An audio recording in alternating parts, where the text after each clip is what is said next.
Welcome, dear listeners, to our journey back in time to the wild, dusty roads of the Old West.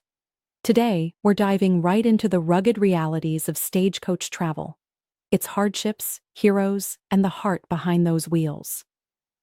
I'm really excited to unpack this colorful slice of history.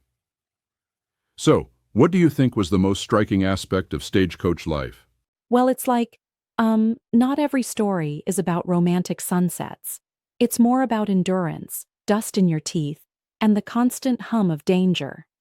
Take, for instance, the close coordination required when driving a 2,000-pound coach hitched to 6 horses. Yep, Sometimes it sounds almost like a modern-day, extreme sports event if you think about it.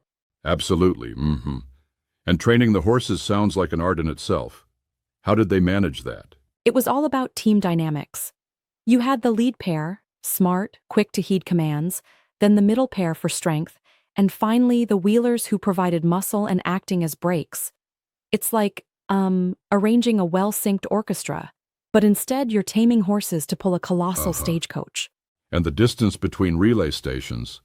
It was as if every few miles held a promise of fresh energy, right? Exactly. They typically went about 15 miles between stops, a well-thought-out system so that tired horses got swapped, and passengers could, well, catch a breather or even grab a bowl of stew. Imagine a tight schedule, but with the unpredictability of, nature and worn-out wheels. It definitely paints a picture of a life that was as much about the journey as it was about survival. What about comfort? I mean, did they ever imagine these coaches were any less cramped? Oh, for sure. It was far from the comfort we might think of, packed like, a crate of cabbages. Every jolt on those bumpy roads turned into an impromptu roller coaster ride. Now, some folks might argue that the Concorde coaches were revolutionary with their design. Do you think they truly improved the ride? They proceeded to do just that. With flexible joints and better suspension, Concorde coaches were built to, take on the rough and tumble of the frontier. But let me challenge that a bit. While they made the ride smoother, they also came with a hefty price tag, which meant only the wealthiest could afford such innovation. That's a really interesting point. So it sounds like stagecoach driving was about balancing old-school grit with a dash of mechanical ingenuity. Precisely. It wasn't just about gripping the reins. It demanded a split mind. Part cowboy, part mechanic, part strategist. You had to feel the road, understand your horses, and shift the weight perfectly so you wouldn't tip the whole rig on a precarious turn. Yeah, that takes serious skill. It's almost poetic how they connected towns and communities, beyond just hauling passengers or goods. Right. Each run wasn't just a delivery.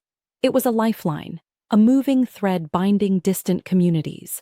From carrying mail and medicine to, even ferrying preachers and brides, these journeys were the backbone of the frontier. Absolutely. And the dangers, what a list. Bandits, rough weather, even a runaway team. Oh yes, danger lurked around every bend. Imagine riding through sleet with a busted rim, holding off outlaws with nothing more than a trusty shovel. It's, hard to picture in today's world, but that's the grit of the period.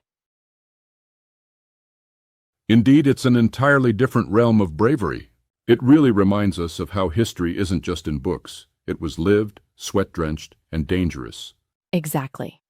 These stories are like a roadmap through time. Each mile, each memory, a reminder of the human spirit that drove the frontier forward, even when the roads were anything but kind. That's a wrap on today's journey, folks.